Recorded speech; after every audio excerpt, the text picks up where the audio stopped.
Out in the Arizona desert, where the horizon burns gold and the wind carries stories older than any man, a rancher named Colt Madison thought he'd seen just about everything. But that morning, as he rode the fence line near the old diversion canal, something made him pull back on his reins. 3 tiny shapes, barely moving, wedged against the base of a 20-foot concrete wall. Newborn fillies, no mother in sight, no tracks leading in. No way they should have survived the night in that cold desert wind. Colt climbed down, his boots scraping on the gravel, and in that moment he realized something unsettling. These foals weren't just stranded, they were trapped, and the way they were positioned, huddled together like they'd been placed there, didn't sit right with him at all. What happened next would pull half the county into a mystery nobody saw coming. A discovery buried in the desert floor, a truth that would shake the quiet town of Dry Mesa, and a decision that would test the heart of a rancher who thought he'd already lived through every hard thing the West could throw at him. If stories like this grab you the way they grab us here on West Alessa Down, hit that like button, subscribe, and share this video with someone who loves a good Western mystery. It helps keep these real frontier stories alive, and it means a lot to the folks who work hard to bring them to life. The desert has a way of fooling even the sharpest eyes.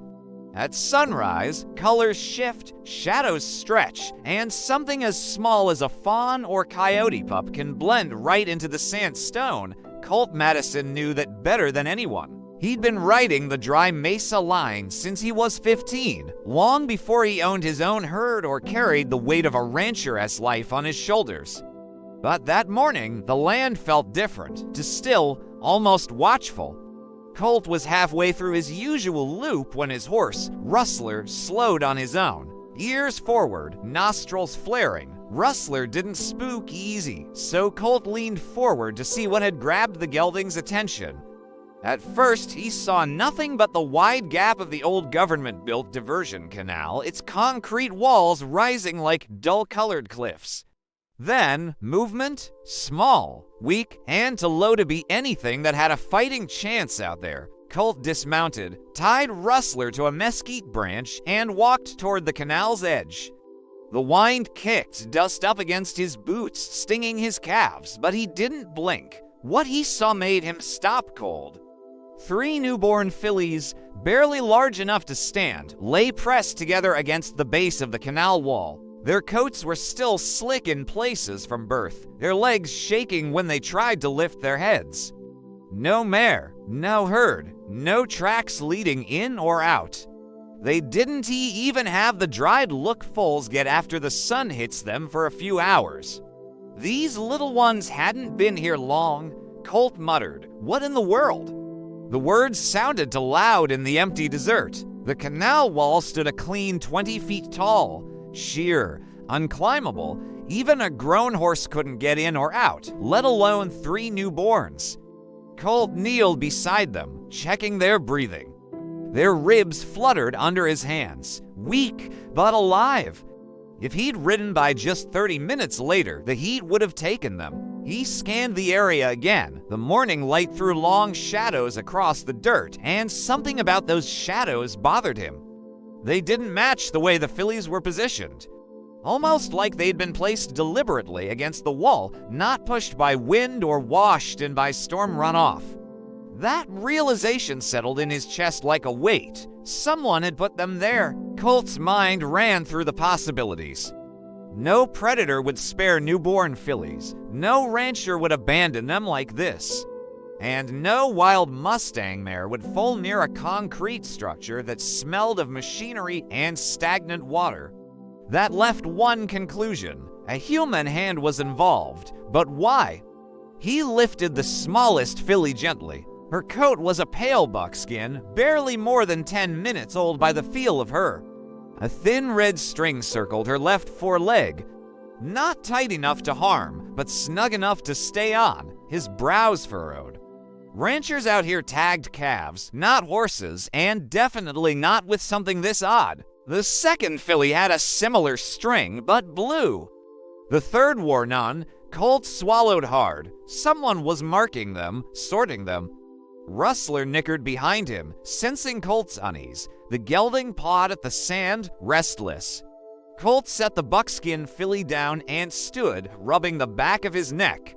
This was more than a rescue. This was a setup. He reached into his saddle bag for his canteen, wetting a corner of his bandana. Carefully, he dabbed it across the fillies' muzzles, giving them small sips. They responded, weak but eager. With a little help, they'd make it. But that didn't solve the bigger question. Where had they come from, and why were they left here? Colt knew better than to jump to conclusions, but the desert had been carrying rumors lately. Strange lights spotted near the old mining road, trespassers moving equipment at night. A disappearing mare rancher swore belonged to no one. Colt had laughed most of it off, chalking it up to bored cowboys and long work weeks. Now, with 3 newborns lying at his feet, he wasn't laughing. He walked the perimeter, scanning for tracks. Nothing, not a single hoof print, boot mark, or tire track. It was like the fillies had materialized out of the desert air. But Colt had tracked Mustangs for years, and he knew one thing for certain. Everything leaves a trace. Everything. So, where was the trace? He crouched again, examining the ground near the wall. That's when he noticed a thin scrape on the concrete surface, about chest high. A straight line, fresh, like something metal had brushed against it in a hurry. It led downward toward the fillies, but stopped abruptly, as if whoever left it wanted to erase the rest. Colt exhaled slowly. Someone had lowered these fillies down the wall. From the top, in the dark, using equipment. But who would go through that much trouble just to abandon newborns? He gathered the fillies one by one, cradling them against his chest and carrying them to Rustler. The gelding snorted as Colt built a makeshift sling across his saddle. The foals would be safe for the ride back to Dry Mesa, where Doc Harper could check them. But Colt's thoughts kept circling that canal wall, the strings, the scrape, the silence. As he lifted the last filly, he spotted something half buried in the sand, a small leather tab. Worn, but stamped with a symbol he recognized all too well, a circle divided by a lightning bolt. The old brand of the Deverill Ranch, except the Deverill place hadn't been occupied in nearly 15 years. Not since the fire. Colt's pulse kicked hard. Why would a long-abandoned ranch-esque brand show up beside 3 newborn fillies in the middle of nowhere? And more importantly, who was using it now? He tucked the tab into his pocket, mounted Rustler, and started toward home. The fillies lay bundled behind him, rising and falling with the horse's slow steps. The sun climbed higher, washing the land in harsh white light. But Colt kept glancing back toward the canal, feeling eyes on him that he couldn't quite place. Whatever was happening out there wasn't accidental. And deep down, Colt knew he had just stepped into something bigger than a simple rescue. Something dangerous, something hidden in the desert for a reason. And the fillies, small and fragile as they were, might be the only clue to uncovering that reason. Colt Madison didn't sleep that night, not really. He lay in the old bunkhouse chair beside the 3 newborn fillies, listening to the soft, unsteady rhythm of their breathing as Doc Harper worked through his examinations. The lantern light flickered across the wooden walls, throwing shadows that danced like ghosts from an older West. Colt kept replaying the same thoughts in his mind. The scrape on the concrete wall, the colored strings tied around the filly's legs, and the leather tab with that symbol he hadn't seen since he was a teenager. The Deverill brand, a ranch that burned down in a blaze so violent people still talked about it like it happened yesterday. A place the county quietly avoided, a place no one dared to go near after sundown. Doc Harper finished drying his hands. "They're fighters," he said, pushing his glasses up his nose. A bit underweight, but no deformities, no infections, and no sign of abandonment trauma. Almost like someone helped them into this world. He paused. Someone who knew what they were doing. Colt stiffened. Then, why leave them to die? Doc sighed. That's the part I can't figure. He glanced toward the smallest filly, the buckskin with the red string. Whoever birthed them did it with care, but getting them into that canal took equipment and intent. This wasn't some panicked mare or a wild herd spooking. Colt rubbed his jaw. You think this ties to the old Deveril place? The doctor's eyes narrowed. Tell me you didn't find something with their brand. Colt reached into his pocket and set the leather tab on the table. Doc didn't touch it. He simply stared, a look in his eyes Colt hadn't seen in years, worrying mixed with old memory. That ranch should have been dust by now, Doc muttered. No one's used that mark since the fire. Colt leaned back, exhaling slowly. Someone's using it again. The room settled into silence, broken only by the creaking rafters and the rustle of hay beneath the foals. Colt watched them, their tiny sides rising and falling, unaware of the storm gathering around them. At dawn, Colt saddled Rustler again. There were answers in the desert, and the only way to find them was to go back. The air was dry and sharp, carrying that unmistakable scent of mesquite and sand. As Rustler moved, Colt scanned the horizon, replaying every detail from yesterday. Something tugged at him. A loose thread he couldn't quite pull. He reached the diversion canal just as the sun broke over the far ridge. The concrete wall glowed in eerie orange. Colt dismounted and walked the perimeter again, slower this time. Nothing new jumped out at him. No prints. No tire marks. Nothing a human hand should leave behind. But neglecting the obvious was how a man got fooled out here. He studied the scrape again. A straight, clean mark? Fresh. A cable, maybe? Or a pulley system? Someone had lowered the foals down. Which meant they had been up top first. Colt climbed the sandy slope, boots sinking with each step. When he reached the top edge of the canal wall, he squatted and brushed the ground with his fingertips. Then he saw it. Not a track. Not a print. Something even more unnerving. The sand had been brushed. Not by wind. By a tool. A wide sweep, like a broom or bundled sagebrush tied together. Someone had cleared their tracks on purpose. Colt's pulse quickened. No ranch hand or Mustang wrangler would go through that trouble. This was deliberate. Precise. Someone didn't want to be followed. He walked 30 feet along the canal until he spotted a patch of sand the sweeping hadn't fully reached. A faint indentation. A half-print. Too small to be a boot heel. Too narrow to be a horse. More like a wedge-shaped pad. Rubber. Industrial. Something from machinery or specialized equipment. Colt rose slowly. Whoever did this wasn't just a trespasser. They were organized. The wind picked up, carrying a low hum across the ridge. At first Colt ignored it, chalking it up to the usual morning gusts.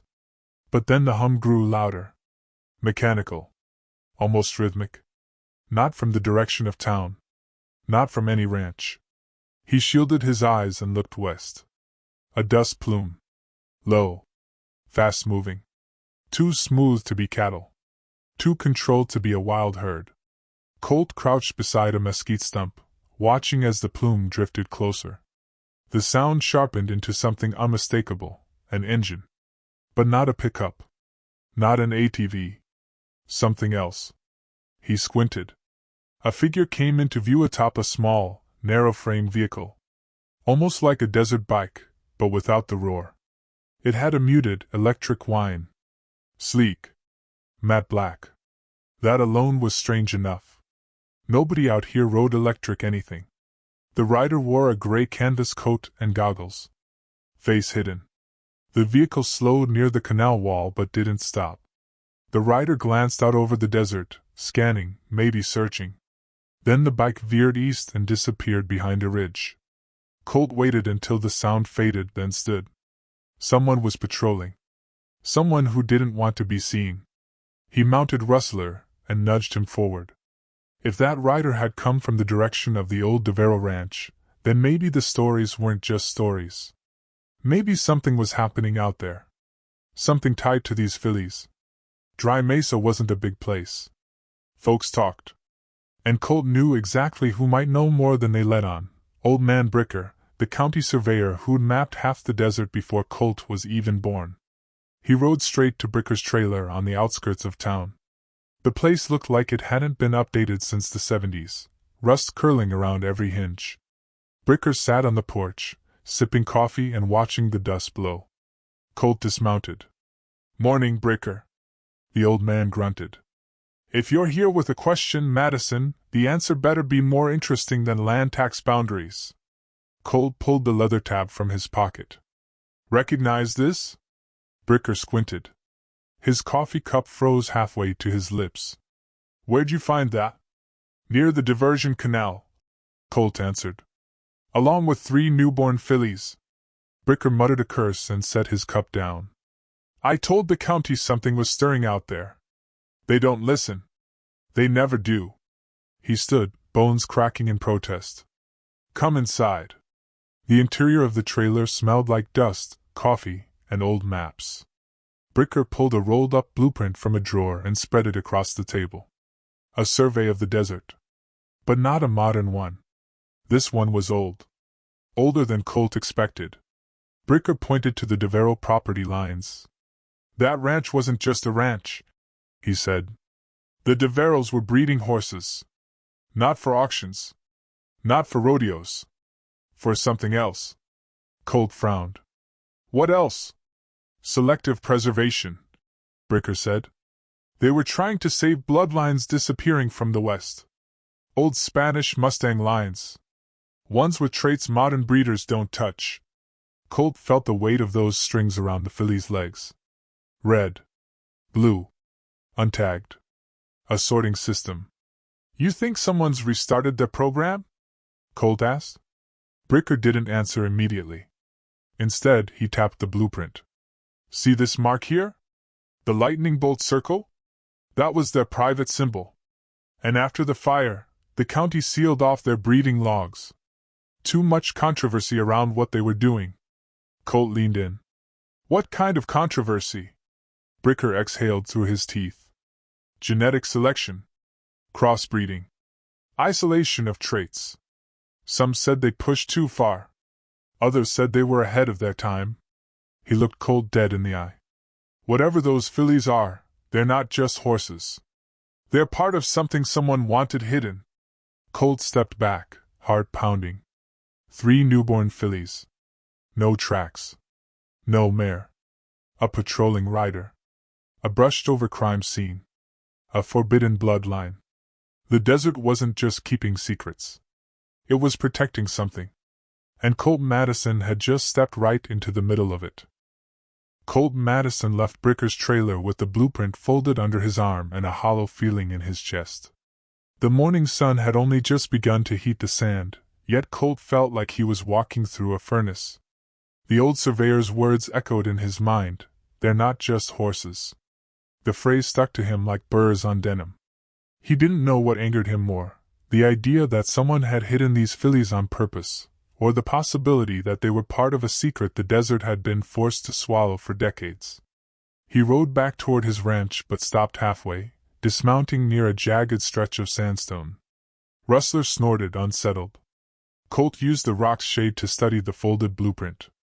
Bricker's shaky handwriting marked out sections of the DeVero property that the county had blocked off after the fire. Oddly shaped fences, utility paths leading to nowhere, underground storage sites never opened again. And something else, an old canal reroute that lined up perfectly with where Colt found the fillies. "You boys were into more than breeding horses," Colt muttered to himself. As the wind rustled the brush, he realized the discovery wasn't behind him. It was pulling him forward. Whatever lay beneath that abandoned ranch was something someone cared enough about to protect with secrecy and silence. Colt mounted again and steered Rustler toward the DeVero place. It wasn't a long ride, but it was one that people avoided. The land felt different there. Heavy. As if time stopped caring about it.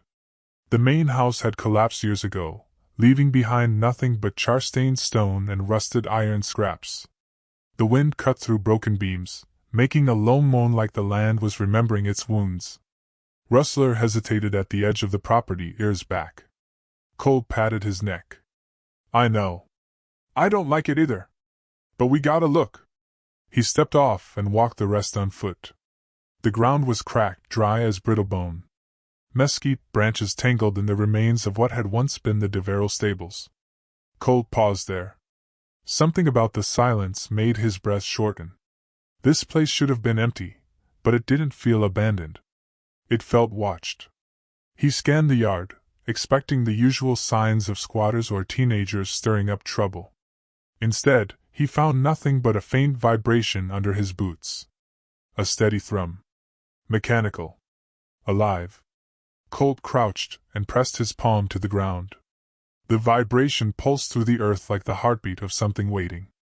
He followed the sensation to a section of collapsed fencing. Behind it, near an old trough, lay a square slab of metal half buried in the sand. It wasn't part of the original ranch structure. The Deverells built with wood and stone, not steel. Colt brushed away the dirt. A handle. A reinforced hatch. His pulse kicked.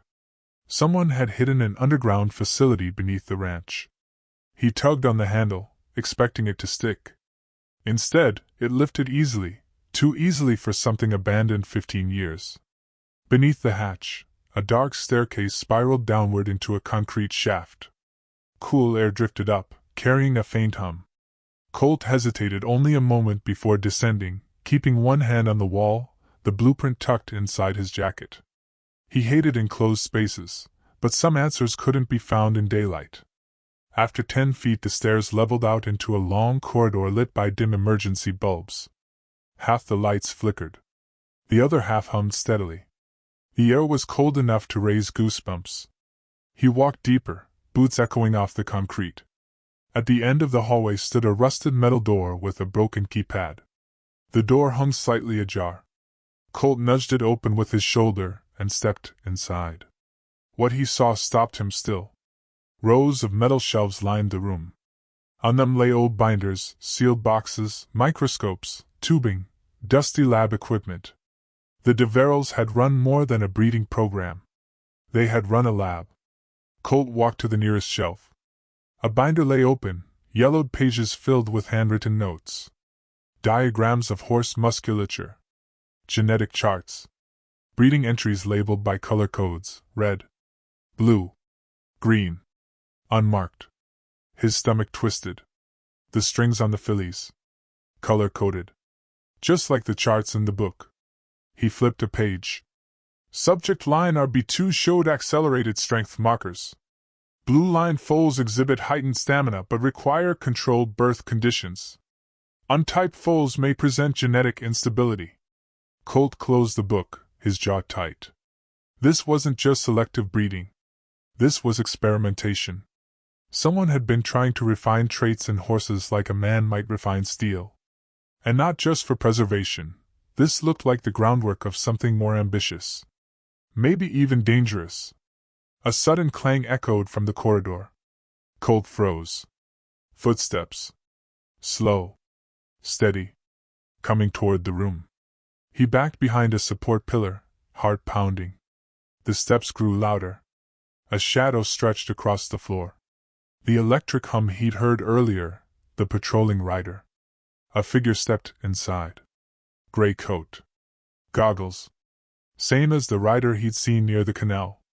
They scanned the room, taking careful inventory. Checking shelves. Testing the equipment. As if making sure everything was still in place. Colt's pulse hammered. Whoever this person was, they didn't move like a trespasser. They moved like someone with authority. Someone who belonged here. The rider reached the binder Colt had left slightly open. They paused. Tilted their head. Then they snapped it shut, almost protectively. Colt's fingers curled. They knew exactly what those notes were. The rider turned and walked toward the door again. Colt waited, breath tight in his throat. When the footsteps finally faded, he exhaled shakily. He stepped out and scanned the lab one last time. Boxes stamped with the lightning bolt logo. Old injection tools. Full birthing records. Notes from a man who believed the West's future lived in its bloodlines. And then he saw something he had missed earlier. A photograph pinned to a board near the back wall. He approached slowly. It showed 3 newborn foals lying in straw. One with a red tag, one with a blue tag, one with none. Colt leaned closer. The date scribbled at the bottom made his breath catch. 2 nights ago. These were the same fillies. But the DeVero ranch had been abandoned for more than a decade. Unless someone had restarted the program recently. Someone had access to the equipment. Someone had birthed those fillies, tagged them, and lowered them into the canal. But for what? Colt felt the cold air bite deeper. He pocketed the photograph and climbed back to the surface. Rustler was restless, snorting and pulling at his reins. Colt took one last look at the burned ranch house, the blackened stone, the hollow windows that stared back like old, guarded eyes. Whatever the desert had buried wasn't dead. It was alive. Awake. Moving again. And he wasn't sure yet if he'd stumbled into a secret worth saving, or a legacy that was never meant to be uncovered. The 4th dawn came late that year. Folks in Red Hollow claimed the sun hesitated on the far side of the desert, as if it feared what waited in the open plains. Some whispered it was the season turning colder.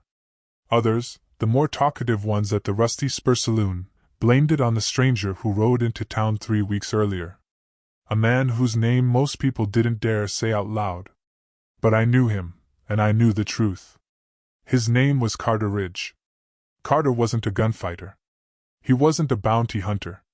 He wasn't the kind of man who boasted in saloons or spat tobacco on wooden floors.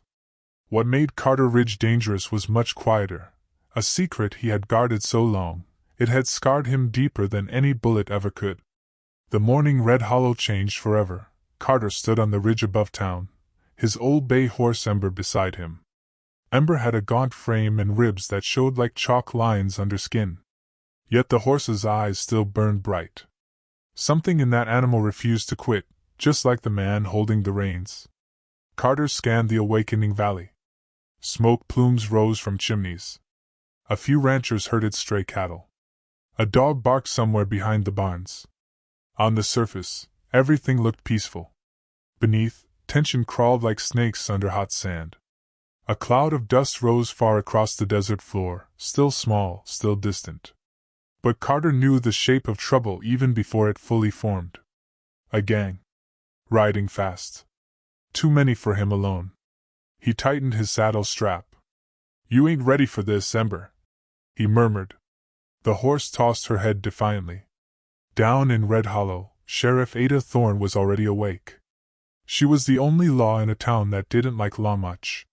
Tall, steady-eyed, with a long dark coat and a rifle she kept cleaner than the mayor kept his accounts. Ada had spent the last 3 weeks trying to figure out what Carter Ridge was hiding. Today, she would get her answer. She found him halfway down the ridge, moving with purpose. "You leaving?" she asked. Carter pulled his hat lower. "No. But trouble's coming." "Riders?" Ada's voice sharpened. 20. Maybe more. Ada swore under her breath. "You leading that trouble here? You've been running from someone, Ridge. Every time I ask who, you say you don't owe this town your story." "And I still don't," Carter replied. "But I owe them protection." Ada's hand hovered near her holster. "What did you do?" Carter's face stiffened. "I didn't do anything. But my brother did." That stopped her. Carter had never mentioned a brother. "He's calling himself Malachi Ridge now. Took over the Broken Spire gang. They ride under a burned black flag. They don't leave survivors." Ada narrowed her eyes. "And why is he chasing you?" "Because I won't join him." The silence that followed was heavy as iron. Carter looked toward the desert again, jaw tight. "He's purging everyone who knows the truth about him. And I'm the last loose end." Ada holstered her gun. "Then we stand with you. You don't understand. If he gets here, Red Hollow burns. Then we prepare." Carter paused, surprised by the certainty in her tone. "Why?" he asked softly. "Because this town may be small," Ada replied, "but it ain't cowardly. And neither are you." The riders appeared on the horizon then. The sun caught their weapons like teeth. Malachi Ridge at their front rode a massive black stallion, his coat gleaming like oiled steel. Malachi's wide-brimmed hat cast a shadow that seemed to swallow half his face, but the other half showed the cruel smirk of a man who had stopped fearing consequence long ago. Ada didn't wait. She shouted every available soul into action. Barricades went up. Windows closed. Rifles loaded. Dust rose as townsfolk ran to assign posts. Carter saddled Ember fully, then checked her hooves. "This isn't your fight," he murmured. But the horse nudged his chest as if to argue. When the gang reached speaking distance, Malachi raised a gloved hand. The riders slowed, forming a dark line across the sand. "Little brother," Malachi called, voice smooth as poison honey. "You got a talent for running. Thought I'd help end your journey." Carter stepped forward. "Turn around," he said. "Ain't no blood here worth spilling." Malachi laughed. "There's always blood worth spilling. Especially yours." Ada walked to Carter's side, rifle raised. "You want him, you go through all of us." Malachi studied her, amused. "A sheriff with courage. Shame you picked the wrong cause." Carter felt the heat rising in his chest. "They got nothing to do with what you want." "You're wrong," Malachi replied. "They have everything to do with it. They sheltered you. That makes them mine." His hand flicked upward. Gunfire exploded. The first volley struck the barricades. Splinters flew. Dust clouded the air. People fired back. Malachi's riders split into flanking wings, circling the town like vultures sensing fresh kill. Carter threw himself behind a water trough as bullets chewed the planks. Ember reared, narrowly avoiding a shot. Carter grabbed the reins and leapt up. He rode straight into the chaos. Ember galloped through smoke and gunfire, cutting across the flank of Malachi's riders. Carter fired low, aiming for knees, shoulders, not hearts. He didn't want bodies. He wanted confusion. Ada, from the Clocktower, picked off the riders trying to break through the central defense. One shot. Another. Always precise, always controlled. But Malachi was moving too. He cracked his reins and charged toward Ada's tower. His stallion leapt debris like a shadow demon. Carter saw the line he was taking. "No," Carter whispered. He spurred Ember hard. The bay horse lunged forward, muscles straining, carrying him into the direct path of Malachi's stallion. The two brothers collided in a storm of hooves and dust. They hit the ground rolling. Malachi drew his knife first, slashing wild. Carter blocked with his forearm, pain slicing through him. He countered with a punch that split Malachi's lip. The outlaw grinned, blood streaking his teeth. "You always were soft," Malachi taunted. "Soft's better than rotten," Carter said. They clashed again. The fight was savage, close, desperate. Malachi tried to turn the blade toward Carter's throat. Carter forced his arm aside, slamming his shoulder into Malachi's ribs. Then Ada's boot pinned Malachi's wrist. Her rifle barrel touched his temple. "Enough," she said. Malachi froze. His men, seeing their leader captured, began to fall back. The black flag lowered. Red Hollow exhaled for the first time in hours. Carter stood slowly. Ember limped to him, sides heaving. Carter pressed his forehead to hers. "You did good," he whispered. Ada cuffed Malachi, handing him to the townsfolk. Carter watched the sun lift fully over the ridge. The fourth dawn finally arrived. And Red Hollow, once again, stood unbroken.